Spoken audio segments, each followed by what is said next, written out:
He said that we had two principles: the pleasure principle, which was innate in all of us. We have desires.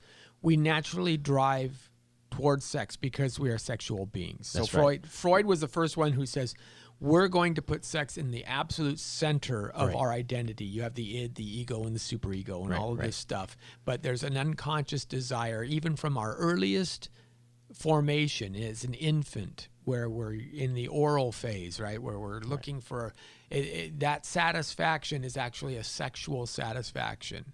And then he says, but we can't be freewheeling sexual beings all the time because anarchy would break out. People would be raping each other, taking people off the street, right? That's not civil. Right. So we have to repress that. So we have the repression principle. Right. And these two sit in tension Right. with one another, and they can't be resolved. That was Freud's thought, that you can't have that inside. Enter, again, Frankfurt School, and Marcuse's thought on this. Herbert Marcuse was a sociologist, right, in the mid-20th century.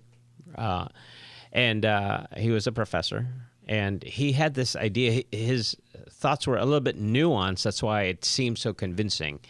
And he was saying that Freud, borrowing from Freud, and a little critique from Freud, saying that he didn't go far enough because perhaps Freud was just stuck in this historical moment. And so Marcuse and the other Frankfurt School folks thought that perhaps if you just take Freud's ideas, take it out of history, perhaps it might apply today. So perhaps instead of having sex being repressed, perhaps really what you need is to liberate it so that you fulfill your true self.